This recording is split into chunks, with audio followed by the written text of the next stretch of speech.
자, 오늘 말씀 출애굽기 29장 13절, 14절 차례죠? 13절, 14절까지. 이명재님. 내장에 덮인 모든 기름과 간 위에 있는 떡불과 그 콩밥과 그의 기름을 가져다가 제단 위에 불사르고 그 수소의 고기와 가죽과 똥을 진 밖에서 불사르라. 이는 속죄제니라. 아멘. 자, 지난 시간에 우리가 10장, 29장, 13, 14절까지 하다가 시간이 많이 모자라서 중간에서 끊었죠. 오늘 연이어서 13, 14절을 하도록 하겠습니다. 여러분들이 반드시 기억해야 할 것들은, 물론 이제 여러분들은 잘 아시는 내용이긴 하지만, 성경에 기록된 모든 말씀들은 다 표징적인 것들이야. 또는 표의적인 뜻들을 담고 있다라고 하는 것은 변명의 여지가 없죠. 우리가 그동안에 오랜 세월 동안 공부를 해오면서 그것이 아주 명확하다라고 하는 것은 의심의 여지가 없는 것입니다.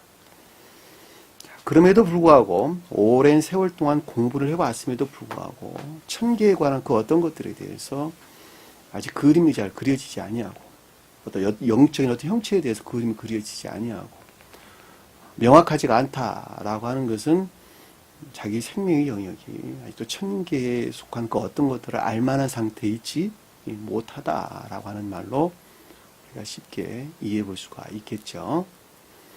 왜냐하면 천계에 속한 것들은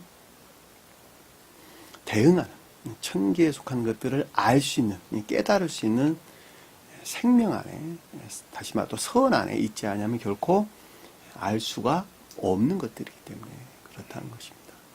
그 말을 반대로 말하면 세상은 아무리 공부를 많이 했다 할지라도, 지식적으로 아무리 충천한 것들 안에 있다 할지라도,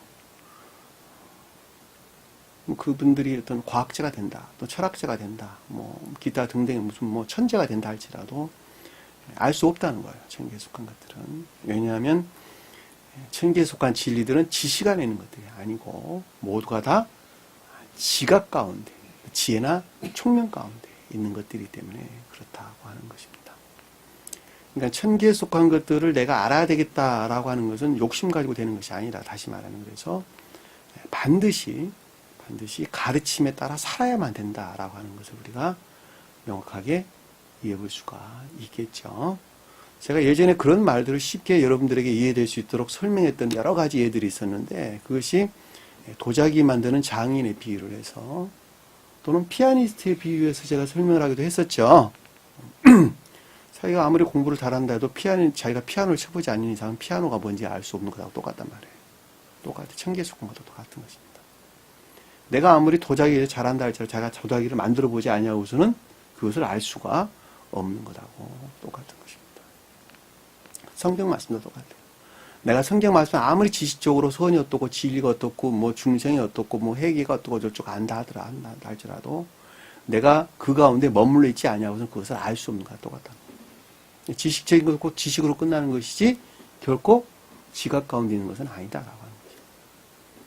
다시 말하면 진리를 아는 총명이나 이런 것들 안에 있을 수가 없다는 거예요. 조회되어 있는 상태에 있지 못하다는 것입니다. 아주 명확하다고 우리가 잘 볼 수가 있어요. 그 같은 이유에서 아주 오랜 세월 동안, 그렇죠? 몇천 년 동안 감춰져 있었고 그것이 겉으로 드러나지 않았다. 그 가르침들이 무엇인가라고 하는 것을 겉으로 드러내지 못했다라고 하는 것은 아주 명확하다라고 하는 것입니다.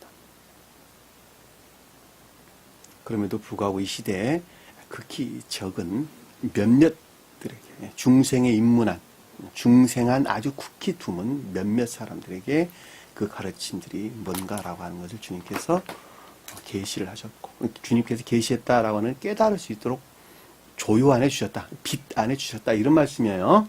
계시했다는 말은 어느 날 갑자기 계시해서 내가 알았다, 그런 말이 아니라 내가 애써서 살려고 수고를 했더니, 진리들을 행하려고 애를 썼더니 언젠가 주님께서 진리 비단에 나를 들어 올리셨다, 이런 뜻이에요. 그래서 그것을 깨닫게 하셨다. 이런 말입니다. 나는 손가락 하나 까닭하지 않았는데 주님께서 자비를 베풀어 가지고 어떤 것을 계시했다. 그런 말이 아니라는 거예요. 반드시 우리가 가지 말씀 따라 살아야 된다는 것입니다. 그러니까 우리가 반드시 중생에 들어서지 아니하면 진리를 알 수가 없다라고 하는 건 아주 명확하다라고 하는 것을 잘 볼 수 있어요. 그 이스라엘 백성들이 반드시 지켜야 됐던 여러 절기들이 있잖아요. 저희들도 모두가 다 삶에 속한 예배들을 우리에게 표준해 준다라고 하는 거죠. 한 사람이 중생의 여정에서 드러나는 여러 가지 과정들에 대해서 우리에게 주고 있는 것들이 이스라엘 백성들이 지켜야 했던 여러 절기들이다라고 하는 것도 우리가 그동안의 공부를 통해서 잘 알 수가 있단 말입니다. 그러니까 우리가 궁극적으로 설명을 하자면 천계에 관해서 알려고 하면은 반드시 가르침에 따라 복종해야 된다는 것. 복종해야 된다. 복종하는 자에게만 그 선의 일체에서, 그 계도의 일체에서 진리를 계시한다고 하는 것입니다. 그와 같은 차원에서 우리가 본다면 우리가 본문에서 지금 공부를 하고 있는 여러 가지 내용들도 동일하다는 거예요. 동일하다는 거예요. 그 가르침들이 무엇인가, 그것들이 표징하는 것이 무엇인가 라고 하는 것을 알 수 있는 사람들은 결코 아무도 없다는 거예요. 자, 아무것도 잘 알지 못한 상태에서 히브리어나 헬라어를 한글로 번역을 하고 영문으로 번역하고 한문으로 번역해서 각종 어떤 나름대로 지식이 있는 사람들이 번역을 했단 말이에요. 거기에서 오는 수도 없는 오류들은 이루 말할 수가 없어요. 왜 앞으로 문맥이 잘 안 맞으니까 문맥을 맞추느라고 없는 단어들을 집어넣고 또 있는 단어를 빼고 막 이렇게 해가지고 문장들을 서술해. 자연적인 뜻에서 문장들을 서술했단 말이에요.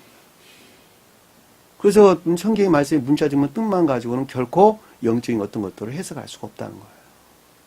여러분들이 좀 더 깊게 공부를 하려면 반드시 헬라어나 히브리어 공부를 반드시 하지 않으면 안 된다는 것도 우리가 명확하게 알 수 있단 말입니다.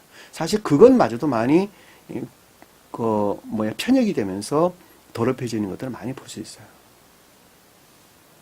제가 지금 마태복음서를 쓰면서는 원어, 아주 제일 작은 편역된 것이 아니라 그나마도 편역된 것 이전에 있었던 사본을 제가 보고 지금 쓰고 있는데 가장 글씨가 적어요. 히브리어 중에서. 헬라어나 히브리어는 가장 적은 자. 그것을 봐야만이 그 낱말의 뜻이 궁극적으로 무엇을 가르치는 것인가라고 하는 것을 그나마라도 어렴풋이 우리가 이해할 수가 있는 것입니다. 우리가 천계에 대해서 잘 사람들이 알지 못하죠. 왜냐하면 감관적이고 관능적인 영역 안에 머물러 있기 때문에 그려볼 수가 없다는 거예요. 그러니까 주님께서는 이 감관적이고 관능적인 감각에서 살아가는 인간들을 깨닫기 위해서 주님께서 창세기에서 설명을 하기를 하나는 하늘나라라고 하는 것은 사람의 모양과 형상과 유사하단다 이렇게 설명했다. 하늘나라는 사람 모양과 형상이 유사하대. 하늘나라는 나는 그렇게 생겼단다 이렇게 이야기했어요.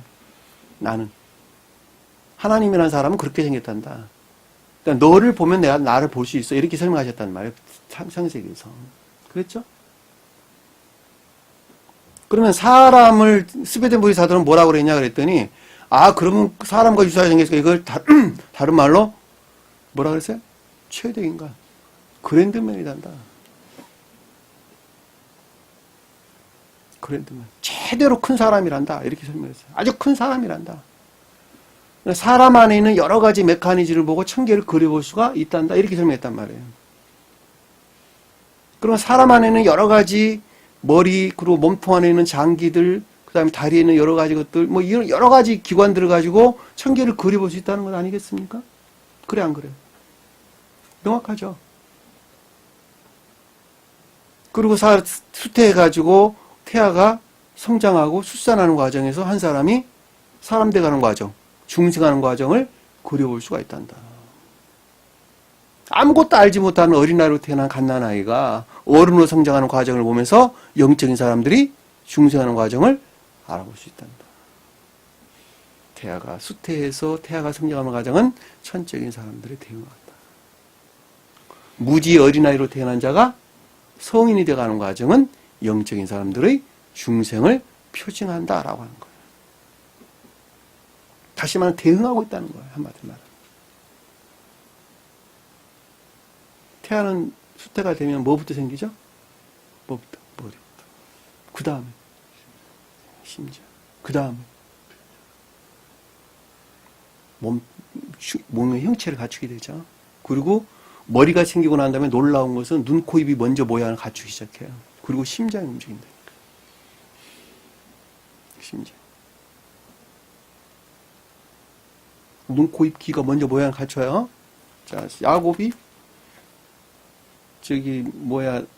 레아하고 관계에서 아들 넷을 먼저 낳았어요. 그래서 안 그랬어요? 네? 대응한단 말이에요.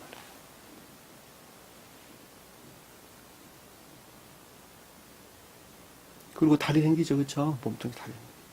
그때 심장 뛰는 것은 그 사람이 태어나서 죽을 때까지 그 심장 뛰는 거야. 그래 안 그래? 폐장은 언제 생겨요? 폐장. 네? 제일 마지막에. 폐장은 제일 마지막에 생겨요. 폐장이 뭐에 대응하죠? 폐장. 심장은 사랑에 대응하고, 폐장은 진리에 대응한다.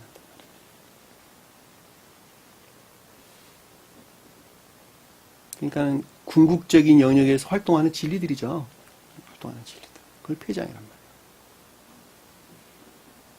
왜냐하면 심장이 만들어지고 거기서 파생된 심장과 선과 결합된 복합적 진리들이 나오고 거기에서 궁극적으로 그 빛을 발하는 진리가 폐장이라니까. 어린아이가 막 태어났어요. 의사가 엉덩이를 왜 때리죠? 그때 처음으로 울면서 폐장이 열리는 거예요. 그러고 난 다음에 손발이 움직여요. 그러고 난 다음에. 그 전에 손발 안 움직여요? 안 움직인다니까. 안 움직여요. 엉덩이를 툭 때리면 아가 앵으로 울면서 폐에 바람이 들어가기 시작하면서 손발이 그때 움직인다니까. 그때사. 그 전에는 뭐로 얘가 살아있는 거예요? 소뇌의 영역 안에 있다니까. 성경이 소뇌가 천적인 왕국에 대응해요. 소뇌에서. 천적. 응? 대뇌는 영적인 왕국에 대응한단 말이에요. 영적인 왕국. 소뇌에서 대뇌와 연결되고 소뇌에서 척수와 연수로 연결되죠. 네? 척수와 연수는 뭐로 연결되는 거죠? 척수를 통해 가지고 손과 발, 온몸의 장기 직접적으로 발출되는 것. 그리고 대뇌에 직접적으로 발출되죠. 천적인 영적인 것들 대뇌를 표징한다니까. 천적인 영적인 교회를. 그러니까 소원에서 나오는 신경섬유 다발들이죠. 그렇죠? 신경섬유 다발들이 대뇌와 대뇌 피질과 그리고 손의 연수로 연결되어 있다니까. 거기에서 각 손과 발, 장기들로 연결해서 운동을 돕는 거예요. 그게 자율신경이 그게 자율신경.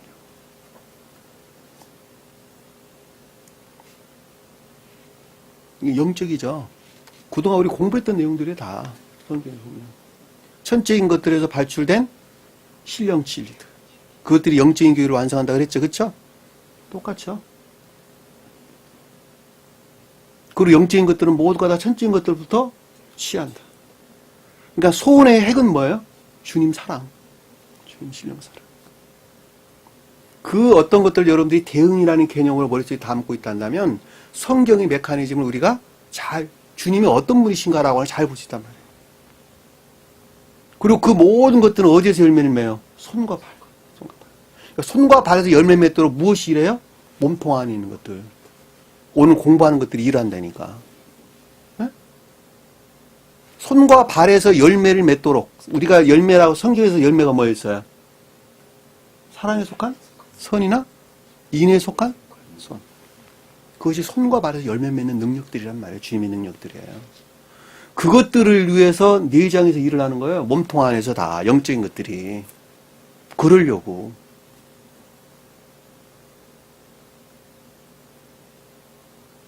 그리고 그 모든 것들은 천적인 것들이 비롯됐죠. 그렇죠. 선적인 것들이 극내적인 것들, 신령 사랑의 지금 주님이 계신다 그랬죠. 그 신의 산 꼭대기에 주님이 대신 내려오셨다고 말씀해요. 불로 내려오셨다. 불로 내려오셨다. 너무나도 명확하고 분명하잖아요. 의심의 여지가 없잖아요.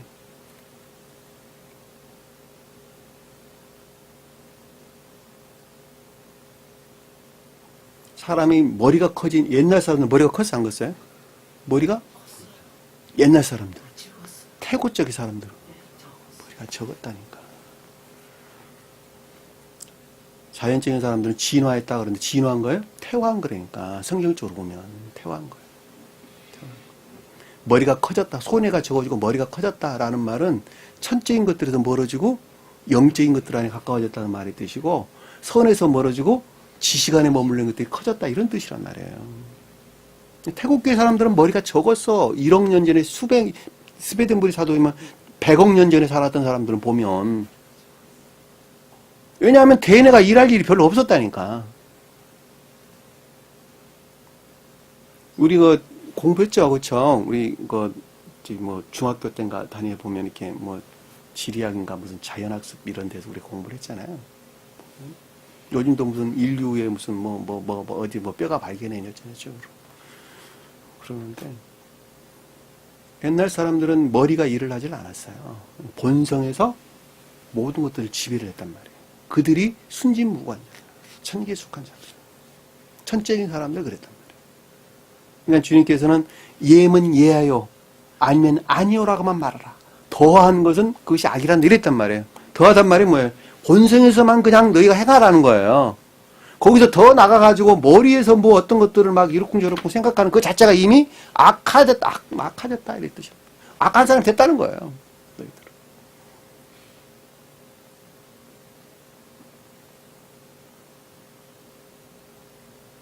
근데 세상 거꾸로 가지고 그러니까 거꾸로.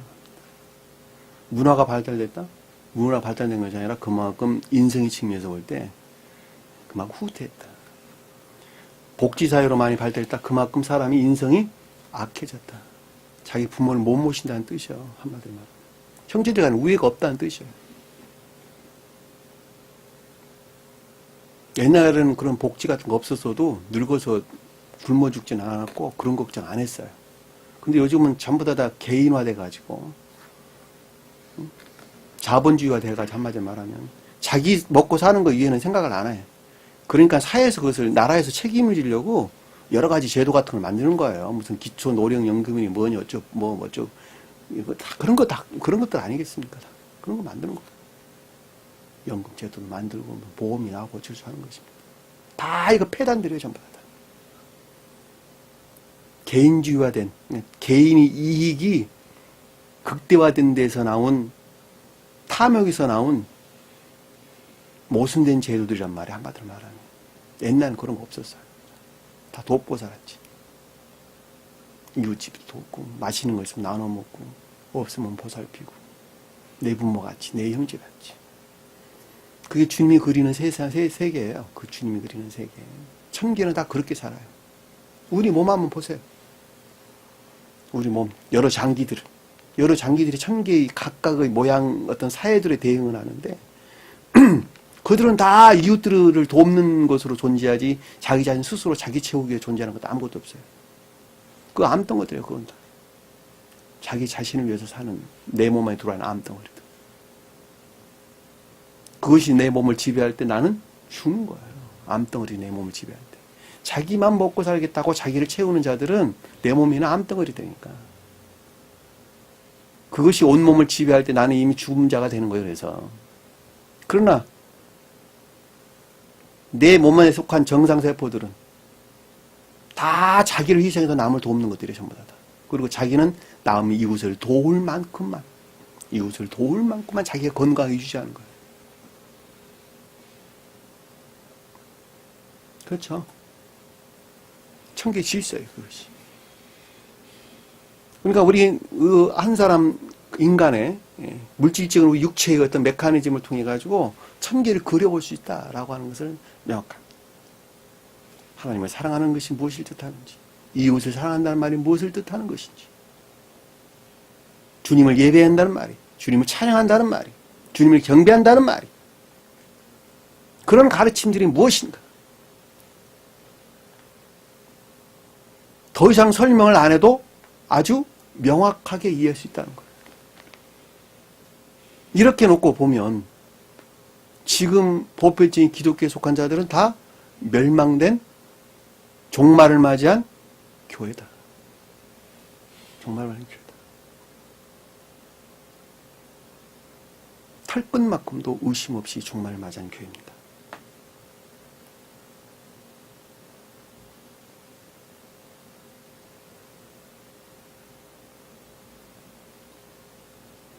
그러나 여러분들이 반드시 그 가운데에서 종말 맞이한 교회 그 가운데에서 그들이 교리를 시인하지 아니하고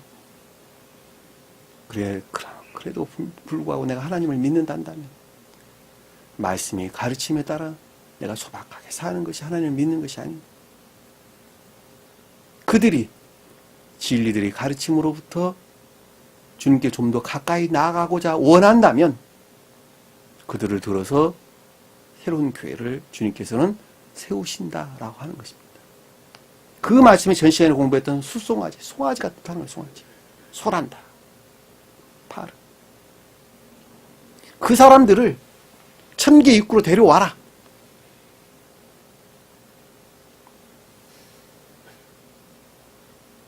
해막 문으로 데려와라. 해막 얼굴로 데려와라. 천계에 속한 천계의 애정에 속한 것들 안에 내가 데려와라. 가까이 오게 하라. 끌고 와라. 아론과 그 아들들은 계도일치한 교회를 가리키는 거예요. 하나는 천적인 교회에 속한 자들. 하나는 영적인 교회에 속한 자들. 데리고 와라. 그 머리에 안수해서 전체적으로 모든 것들을 안에 내 능력을 거기에다 주어가지고 전이시켜서 천계와 결합될 수 있도록 악과 거짓들을 내가 정화할란다. 송아지를 잡아라. 내가 정화할란다.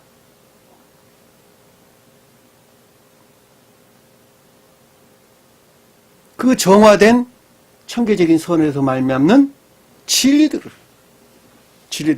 내가 예배로 받으려한다.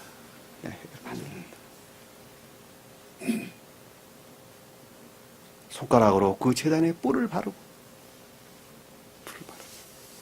궁극적인 능력 안에 있다는 것이죠. 신령선의 측면에서 주님과 결합될 수 있는 궁극적인 능력 안에 내가 있게 하란다. 손가락으로 제단에 뿔을 바라라.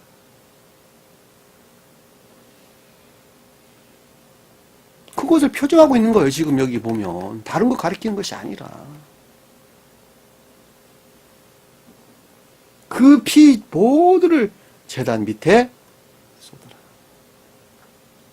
그 선에서 말미암는 진리들이 나를 지탱하는 궁극적인 진리가 될 것이란다. 그 밑에 쏟으라. 그 말이에요. 그 말. 너무도 분명하고 명확하잖아요. 이 말씀을 인성의 측면에서 주님께서 주님에 대한 말씀인 걸 최고 뜯어서 볼 때에는 그래 안 그래요? 왜? 인성으로 오시던 주님도 똑같은 그런 여정을 겪으셨기 때문에 그렇단 말이에요. 성경 말씀의 가장 깊은 뜻은 주님의 영화 가정에 대한 설명 이외에는 아무것도 기록된 것이 없어요. 그것은 한 사람의 중생을 표징한다. 그동안 여러분 설명드렸죠. 그러면 여기 10장, 전 시간에 공부했던 10장 11절, 12절이 무슨 뜻인가라고 하는 걸 우리가 명확하게 이해해 볼 수 있겠죠. 그렇죠? 한마디로 한 사람 중생에 관한 내용이었어요. 이게 아무것도 아니에요. 보면. 이 말씀이 성경 문자적 뜻 안에 간직되어 있는 영적인 비유라는 거예요. 이걸 아는 사람이 없다는 거예요. 이런 이야기를 하면 저건 성경을 그렇게도 해석하네요. 어떤 분이 그러시더라니까. 성경을 어떻게 그렇게도 해석하네요. 되게 신기했던 모양이에요.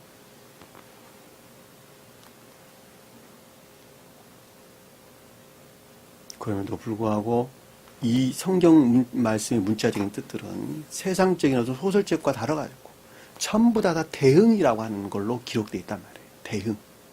대응이라는 말은 이 땅이 있어서 저 땅이 있고 저 세상이 있고 저 세상이 있어서 이 세상이 있는 거 1대1로 대응하는 거예요. 한마디로 말하면. 송아지란 소라는 것은 이런 것을 대응한단다. 다른 뜻이 아니란다. 가까이 간다는 말은 이런 뜻에 대응한단다. 이런 표의적인 뜻을 가지고 있단다. 다 대응하는 거예요. 느닷없이 소가 양이 되고 양이 소가 되질 않는단 말이에요.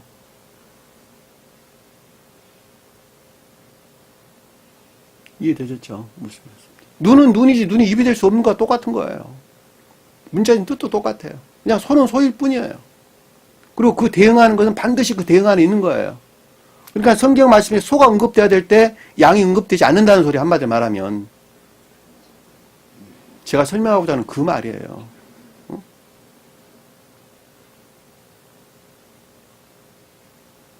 이제 소가 언급돼야 될 때 양이 언급돼야 될 때 소가 언급돼야 될 때 염소가 언급돼야 돼. 그러면 말이 달리는 거예요. 이거 문자에 안 맞는단 말이에요. 한마디로 말하면. 줄거리가 맞지를 않아. 영적인 흐름에서. 그러니까 성경의 말씀의 문자적인 뜻이라고 하는 것은 영적인 대응에 일치한 기록이다 라고 하는 것이 의심이 없다 라고 하는 것을 우리가 명확하게 이해해 볼 수가 있겠죠. 13절 볼게요. 자, 내장에 덮인 모든 기름과 이 내장이란 말은 중앙, 한 가운데, 중심에 있는 것 이런 뜻이에요. 중심에 있는 것이 뭐라 그랬어요? 그러니까 아까 제가 설명드릴 때 영적인 것들이라고 그랬잖아요. 영적인 것. 근데 이것을 조금 더 확대해서 해석해 보면 스웨덴보리 사도는 이 내장이라는 말을 소화기관에 관계되는 측면에서 언급하고 있는 것이 좀 많아요. 제가 볼 때. 근데 그렇게 언급을 해도 될 것 같기도 하고 그냥 순수하게 그냥 안에 복합체의 내장들이라고 이해해도 별 의미는 틀리지는 않을 것 같아요. 이 내장이라는 말은 케레브, 중앙, 내부 이런 뜻이에요. 원어에서 보면. 그러니까 우리 몸 가운데에 있는 것들이 전부 다 가운데. 가운데 있는 것들은 영적인 것들이다라고 하는 것을 잘 볼 수 있겠죠. 그렇죠? 영적인 것들. 그것을 감추다, 덮였다는 건 덮다, 숨기다 이런 뜻이에요. 감추고 있다 이런 뜻입니다. 그러니까 모든 기름들이죠. 기름들. 그러니까는 영적인 것들에서 비롯된 뭐예요? 손. 기름은 뭐예요? 지방. 지방. 헬레브. 헬레브. 응? 지방. 그러니까 영적인 것들에서 활동해가지고 만들어낸 뭐예요? 손. 내장이 덮인 모든 기름입니다.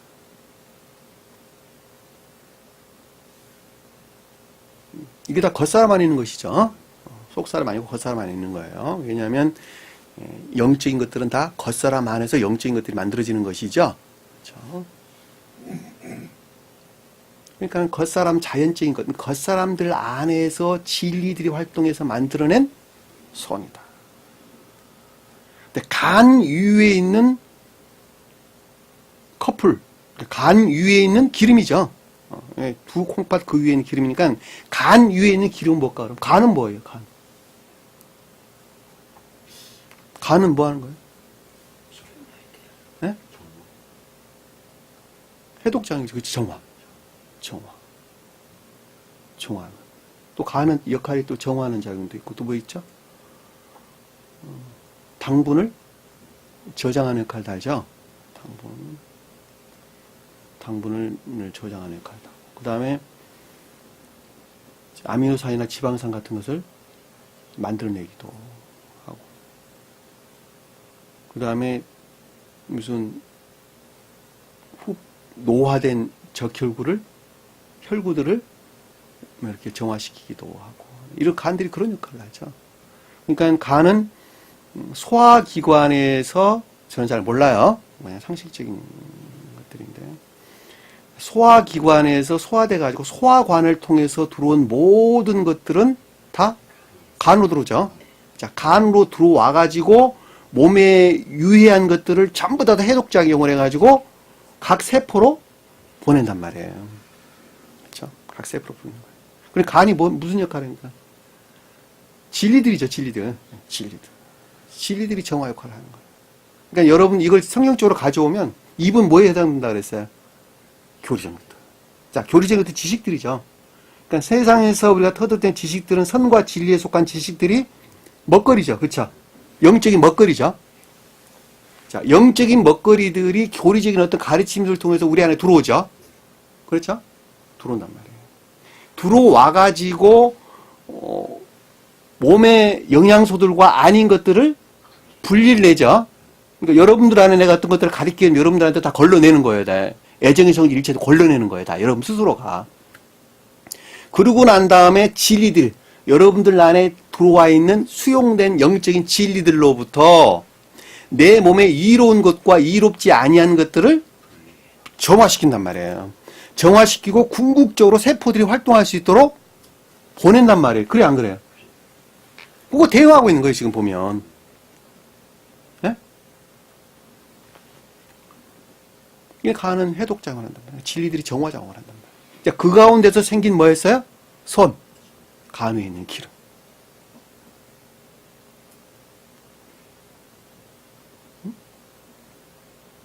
그러니까 대흥이라는 지식을 가지고 있으면 한 몸이라고 하는 영역에서 이걸 얼마든지 이해해 볼 수가 있겠죠. 콩팥은 뭐 하는 거예요? 콩팥은. 예?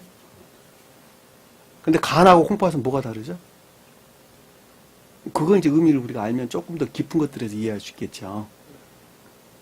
간은 궁극적으로 대사 활동에서 생긴 노폐물들을 어떻게 한다고요? 걸러내는 거예요.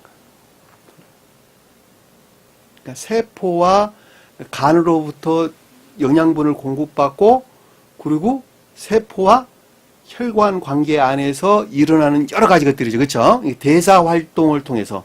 그러니까 세포가 원활하게 활동할 수 있도록 영양분을 공급하는 이런 대사 활동을 통해서 일어나는 노폐물들을 걸러내는 역할을 하는 것이 콩팥이란 말이에요.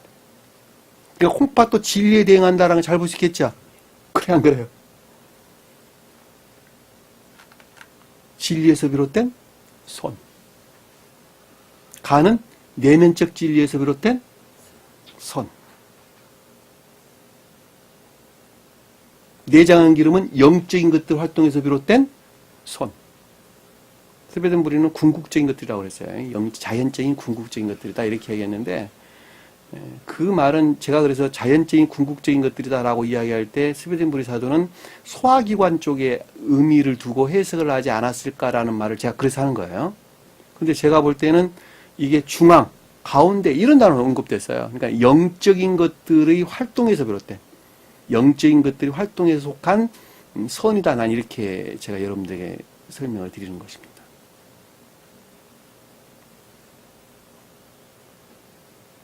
그분이 봤던 책하고 내가 봤던 책하고 다를 수가 있으니까. 근데 제가 그걸 확증해 볼 수가 없잖아요. 그쵸? 확인할 방법이 없어요. 그분이 무슨 책을, 어떤 원어로 책을 보고 책을 쓰셨는지. 근데 제가 보는 책하고 다른 건 확실해요. 제가 쓴 책하고 다른 책을 보신 건 확실해요. 히브리어 원어 책을.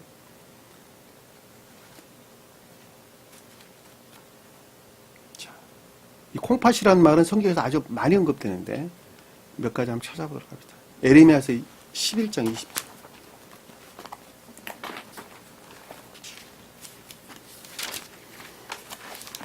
에레미야서 11장 20절. 영은자 한번 읽어볼까요? 공의로 판단하시며 사람의 마음을 감찰하시는 만군의 여호와여, 나의 원통함을 죽게 하려 하사오니 그들에게 대한 주의 보복을 내가 보이리로다. 자, 공의로 판단하시며 사람의 콩팥이라는 뜻이에요. 놀랍죠? 예? 사람의 콩팥을 감찰하다. 이 감찰하다는 말은 바한, 조사하다 이런 뜻이에요. 조사하다. 예? 감찰하는 말은 조사하다 이런 뜻이에요. 조사하다. 이 말이 이렇게 해석되는 건 놀랍죠? 사람의 콩팥을 조사한다 이런 뜻이에요. 그러니까 진리에서 비롯된 선이 무엇인가라고 하는 걸 주님께서 살피신다 이런 뜻이란 말이에요. 놀랍죠? 17장 한번 볼게요. 에레미야 17장 10절. 17장 10절. 9절부터 한번 읽어볼까요? 만물보다 거짓되고 심히 부패한 것은 마음이라. 누가 능히 이를 알려나는 나의 여호와는 심장을 살피며 피부를 시험하고 각각 그의 행위와 그의 행실대로 보응하나니. 자, 여호와는 심장을 살피고, 심장은 뭐예요? 마음. 심장이란 말 아니에요. 여호와는 마음을 살피고 이 뜻이에요. 심장은 단어 없는 단어예요. 심장이라 번역을 했는데 없는 단어고, 마음을 살피고 콩팥을 조사하여. 조사하여 각각의 행위대로, 행위란 말은 성품대로 삶에 속한 습관, 태도, 이런 생활 방식 이런 뜻이에요. 대략 그 길이란 뜻이에요. 성경 길. 길이란 단어인데 이 단어가 습관, 태도 이런 뜻이에요. 태도. 그 행위대로, 결과대로 보응하나이다. 놀랍죠? 놀랍죠. 근데 번역을 좀 이렇게 해놓으니까 누가 알 수가 없죠. 이렇게. 20장 12절 한번 볼게요. 20장 12절. 20장 12절. 의인을 시험하사 그 패부와 심장을 보시는 만군의 여호와여 나의 사정을 죽게 하려사온즉 주께서 그들에게 보복하심을 나에게 보게 하옵소서. 자, 의인을 조사하사, 그렇죠? 의로운 자를 조사한다 이 뜻이에요. 의인을 조사하여 그 콩팥과 마음을 보시고 그러면 그냥 대답이 확실해졌죠. 예? 그러니까 무슨 말인지 금방 아시죠? 그 콩팥과 마음을 보시고 만군의 여호와여 나의 사정을 주께 아뢰사온즉 주께서 그들에게 보복하심을 나에게 보게 하옵소서. 아주 명확합니다. 시편서 한번 볼까요? 시편서 7장 9절. 악인의 악을 끊고 저 못 봤어요. 책을 내가 못 찾았어요. 시편서 7장 9절. 예, 읽어보세요. 악인의 악을 끊고 의인을 세우소서. 오로신 하나님이 사람의 마음과 양심을 감찰하시나이다. 하나님이 사람의 마음과 이거 어두워진 마음이라는 뜻이에요. 원래 단어가 원어를 보면 립박을 한다는데 이게 어두워진 마음이 뜻이에요. 어두워진 마음과 콩팥을 조사하나이다. 네? 네. 콩팥을 조사하나이다. 이해되셨죠? 나의 방패는 여기서 마음이란 말이 의지에 속한 사랑을 뜻하는 거예요. 밑에 10절에 나오는 나의 방패는 마음이 정직한 자의 뜻이죠. 이 마음이 정직한 자는 레부라는 의지에 속한 우리 사랑, 애정이 정직한 자를 구원하시는 하나님께 있도다. 오케이? 예, 아주 명확하게 이해해 보시겠죠. 26편 한번 시편 26편 26장 2절. 못 찾았어요. 지금 26장 2절 한번 읽어보세요. 영원자 한번 읽어보세요. 여호와여 나를 살피시고 시험하사 내 뜻과 내 양심을 단련하소서. 자, 여기서도 여호와여 나를 살피시고 조사하셔. 그죠? 시험이란 말이 아니고 조사. 주님은 사람 시험해 안 해요? 안 하죠. 우리 마음을 주님께 내가 나를 살펴달라는 거예요. 나를 조사하셔가지고 내 콩팥과 내 마음을, 여기 레브란 말이 의지에 속한 마음이에요. 레브. 내 콩팥은 진리에 속한 선이죠. 그러니까 의지에 속한 마음을 단련하소서. 네, 명확하죠. 73편 한번 볼게요. 73편.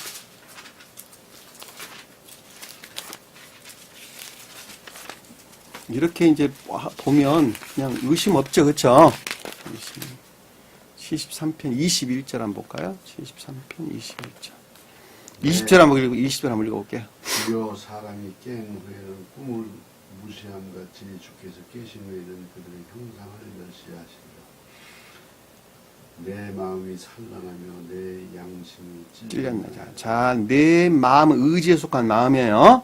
내 의지에 속한 마음이 하메츠, 발효되다, 시들었다, 씌어졌다 이런 죠. 씌어졌다. 그 말이 무슨 뜻일까? 씌어졌다. 누룩이 시겠죠? 뭐예요? 거짓되고 더럽혀졌다는 거죠. 내 마음이 더럽혀졌다. 그쵸? 내 마음이, 내 마음이 의지에 속한 내 마음이 하메치, 발효됐다. 더럽혀졌다. 이런 뜻이죠. 더럽혀졌다. 원래 발효되는 과정이라는 것은 투쟁을 뜻하는 거예요. 투쟁. 시험을 가리키는 말의 뜻이에요. 근데 여기서 지금 발효됐다, 씌어졌다 이런 뜻이란 말이에요. 그러니까 씌어졌다는 말은 이화되고 더럽혀졌다 이런 뜻이죠. 거짓되게 됐다 이 뜻이죠. 그랬더니 내 콩팥이 어떻게 됐다고요? 날카로워졌다 이런 뜻입니다. 내 콩팥이 날카로워졌다. 찔렸다는 말은 날카로워졌다 이런 뜻이에요. 날카로워졌다. 뾰족하게 됐다. 내 콩팥이 아주 뾰족해졌습니다. 그렇죠? 그리고 우리가 야, 너 마음이 이렇게 뾰족하냐? 그냥 하는 말이죠. 너 마음을 좀 둥글둥글하게 마음을 가질 수 없어? 이 말 하죠. 너 말이 좀 되게 뾰족하다. 그죠? 그 말을 우리가 지금 설명해 주는 것입니다. 참 놀랍죠? 자, 13절, 139절 한번 볼까요? 139절. 시편 139절.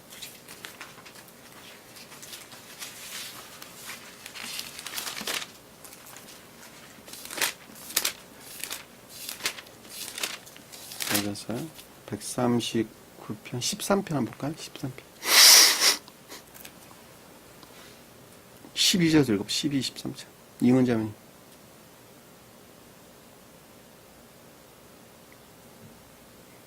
주에게서는 흑암이 숨기지 못하며 밤이 낮과 같이 빛이 나니 주에게는 흑암과 빛이 같음이니이다. 주께서 내 내장을 지으시며 나의 모태에서 나를 만드셨나이다. 자, 주께서는 내 폐장, 내 콩팥을 지으시며 콩팥이요. 주께서 내 콩팥을 만들었다. 내 콩팥을 만들었다. 그러니까 진리로부터 선을 잇게 했다 이 뜻이죠. 주님으로 말미암아 진리에서 비롯된 선 안에 있게 하셨으며 그것을 어디서부터 그렇게 하셨다는 거예요? 나의 어머님 자궁에서부터 어머님 자궁에서 나를 만드셨다 이 말이랍니다. 그러니까 한 사람이 선과 진리가 수태돼 가지고 수태돼서 한 사람을 거듭나게 했다 이 뜻이잖아요. 지금 보면 그래 안 그래요? 못해서 만들었단 말은 그 뜻이란 말이에요. 그러니까 사람이 거듭나야지만 반드시 되는 것이죠. 거듭나지 아니하면 구원받을 수가 없어요. 계시록서 한번 계시록서 마지막 하나 더 찾아봅시다.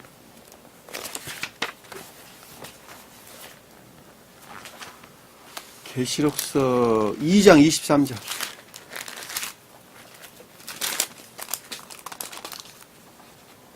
이명장 읽었고요. 또 내가 사망으로 그의 자녀를 죽이니 모든 교회가 나는 사람이 뜻과 마음을 살피던 자인 줄 알지라 내가 너희 각 사람의 행위대로 갚아주리라. 자, 여기서 나는 사람의 콩팥과 마음을 의지에 속한 마음이에요. 콩팥과 마음을 살피는 자인 줄 알지라. 그렇죠? 그래서 행위대로 갚는다. 마음은 사랑. 그렇죠? 그 사랑은 진리에서 비롯된 선은 결과에 있는 열매들이죠. 그러니까 마음, 그러니까 진리에서 비롯된 선이 마음이라고 하는 애정들에서 비롯되는 것이죠. 그러니까 주님이 주입해준 사랑으로부터 그 열매들을 반드시 내야 되는 것이 행위에 있는 것들이에요. 이게 대체 무슨 말씀인지 우리가 성경 말씀을 아주 명확하게 이해해 볼 수가 있습니다. 그러니까는 똑같은 단어를 가지고 어떨 때는 폐장이라 그랬다. 어떨 때는 무슨 뭐 뜻이라 그랬다. 어떨 때는 마음이라 그랬다. 어떨 때는 뭐 양심이라 그랬다. 번역하는 것이 각각 다르죠. 그러니까는 문자적인 뜻 가지고는 해석할 수가 없다는 거예요. 그러니까 원어를 반드시 공부를 해야 한다는 거예요. 원어를 보면 그 낱말들이 무엇을 표징하는가라고 하는 것을 좀 더 분명하고 명확하게 이해해 볼 수가 있다는 것입니다. 두 폭밭 그 위에 있는 기름이 그러니까 진리에 속한 선, 또는 진리에서 비롯된 선을 가리킨다라고 하는 것을 잘 볼 수가 있겠죠. 그것을 제단에서 불살라라 이랬단 말이에요. 제단에서 불살라라. 제단은 신령 선의 칭을 주님이 이제 표징하죠. 불사른다는 말은 주님께 행한 예배를 가리킨다는 것을 잘 볼 수 있어요. 그것이 예배. 그러니까 주님에게서 말미암는 것이라는 그것이 그러니까 한마디로 말하면 주님에게서 말미암는 예배를 가리키는 것입니다. 불사른다는 말은 연기로 그것을 올려버린다. 카타르 희생제물로 불사른다 이런 뜻입니다. 희생제물. 그러니까 악과 거짓들이 정화된 것으로부터 주님과 결합된 예배를 가리킨다. 신령선의 침을 주님과 결합된 예배를 가리킨다. 라고 하는 걸 잘 볼 수 있습니다. 자, 14절 보니까 그 소의 고기와 숫소의 고기와 가죽과 여기 고기라는 말은 바사르 살덩어리. 살덩어리가 뭐죠? 고유 속성. 자아. 인간의 고유 속성. 세상 사람들은 자아라 그러죠. 우리는 자해, 그러니까 고유 속성, 정욕적인 악들, 유전하게도 물려받은 정욕적인 악들. 그러니까 자연적인 선 안에 결합되어 있는 고유 속성들. 왜냐하면 수소가 자연적인 선을 가리키니까. 이 선이라고 하는 것은 주님에게서 말미암는 자연적인 선이죠. 왜냐하면 잡은 소니까. 근데 그것들 안에 뭐가 결합되어 있다는 거예요? 고유 속성에 속한 것들이. 고유 속성들. 그거 명확히 안 명확해요? 명정이. 네? 명확하죠. 이명정이 명확하죠? 그것들이란 말이에요. 가죽은 뭐예요? 결합된 진리들. 외적인 것들. 그래 안 그래요? 궁극적인 것들. 선의 측면에서는 아주 궁극적인 것들, 또 다른 말로는 진리에 속한 것들. 그러니까 덮고 있는 것들이니까. 살덩어리를 덮고 있는 것들, 궁극적인 것들이니까.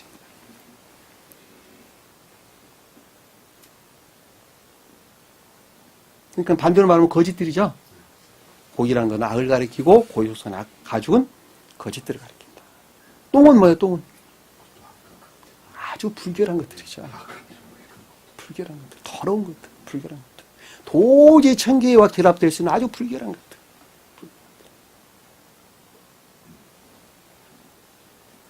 이런 것들이 필연적으로 파생될 수밖에 없다는 것도 주님께서 우리 가르쳐 주는 것이죠. 그래 안 그래요?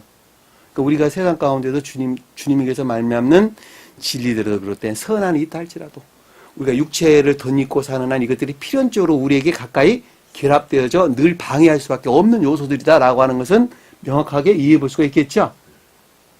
근데 진 밖에 불살아라. 다시 말하면 그건 지옥에 속한 것이다. 왜 여기서 진이라고 하는 것은 지금 천계를 가리키는 것이니까. 그렇죠? 성막 안에 있는 진은 우리 천계를 가리킨단 말이에요. 그러니까 진 밖이라고 하는 건 반대로 말하면 지옥을 가리킨다는 걸 잘 볼 수 있겠죠. 영벌 안에 있는 것들을 가리킨다는 거예요. 네. 천계 바깥에. 네? 천계 바깥에. 불사르라는 말은 그것들 안에 있는 것이란다. 그 뜻이죠. 그것들과 결합되어 있는 것이란다. 결합되어 있는 것이란다. 그것을 표징하는 것이 속죄제예요. 네? 제사함이란 말이 그런 뜻이란 말이에요. 제사. 어렵지 않게 이해해 볼 수가 있겠죠. 그러니까 우리가 이 세상 가운데 저 세상 가기 전에 이 세상 가운데 우리가 살 때 어떻게 살아야 되는 것인가 라고 하는 것은 아주 명확하게 이해해 볼 수가 있단 말입니다. 나 자신 스스로가 그것들을 지각을 하는 것이죠. 천계에 속한 자들은 나 자신 스스로가 그것을 깨닫고 있단 말이에요. 왜냐하면 진리 빛으로부터 선이 무엇이고 악이 무엇인가라고 하는 것을 잘 알고 있기 때문에 그렇단 말이에요. 뭐가? 삶에 속한 일들에서, 삶에 속한 스스로가 떠나는 삶을 뜻하는 행위 하는 일들에서 어떤 것이 고유 속성에 속한 것인지, 고유 속성에 속한 정욕적인 악에서 비롯된 것인지, 어떤 것이 주님에게서 말미암는 진리들이 가르침에서 비롯된 것인지, 나 자신 스스로는 그것을 중생한 자는 잘 안단 말이에요. 주님께서 오직 하시는 것이지만 그럼에도 불구하고 내가 하듯이 내가 스스로 그것을 하지 않으면 안 되는 것이죠. 내가 그러니까 제대로 내가 바쳐야 되는 거예요. 내가 스스로 하듯이. 그것이 속죄돼요.